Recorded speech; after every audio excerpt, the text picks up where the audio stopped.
At times, we underestimate the impact of kindness and may even become tired of being kind. However, for Peter, his understanding of the power of kindness blossomed after he assisted 3 destitute orphans. This pivotal moment not only improved Peter's circumstances, but also transformed his perspective on life. Peter never thought this was where 62 years of life would take him. He always envisioned that at this point in life, he would hold a senior position in the police force and have a large family bustling with grandchildren.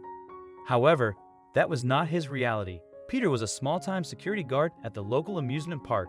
He had never had any children of his own, so, in a strange way, his job allowed him the pleasure of watching over the children of others and permitted him to dare to dream and imagine what could have been. And while Peter was disappointed at how things had turned out, he never let it get him down.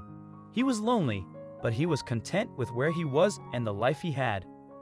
It wasn't much to look at, but it was his, and he lived, loved, and embraced it accordingly.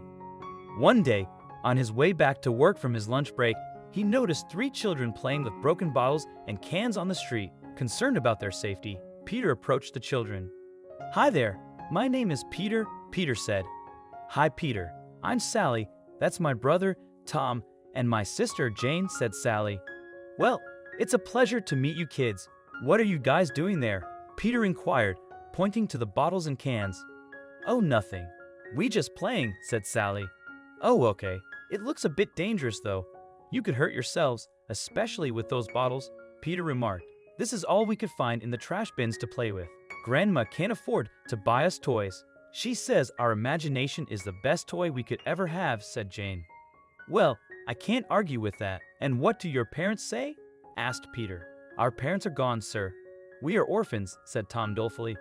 "Oh, so sorry to hear that," Peter replied. Peter was moved by the children's unfortunate circumstances.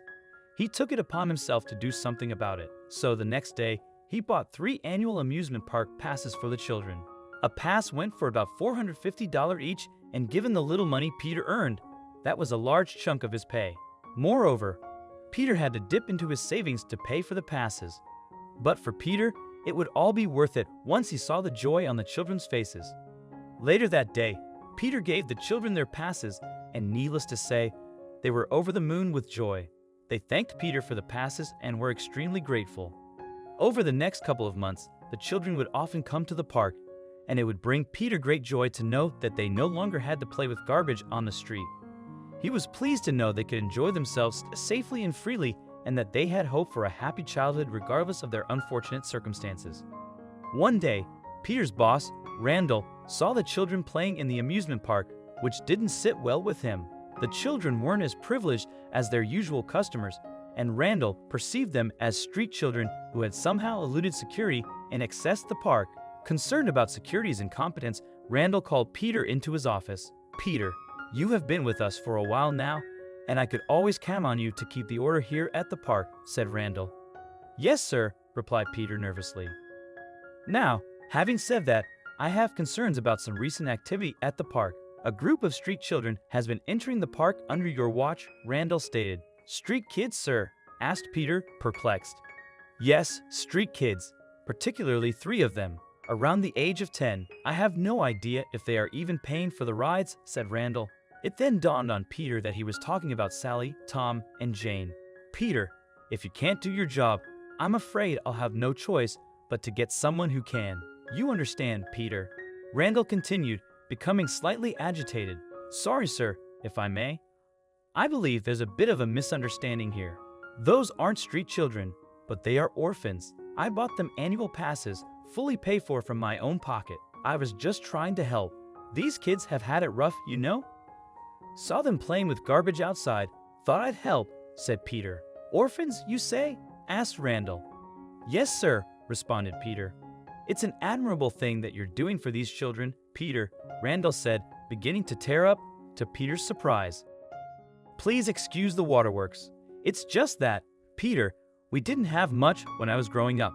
I grew up not too far from here, and I always watched the other kids enjoying the rides, but never got the chance to ride myself. My parents simply couldn't afford it. If only someone was as kind to me as you have been with these children," Randall explained. "Thank you for your kind words, sir. And sorry to hear that, but it seems you've done well for yourself, Peter said.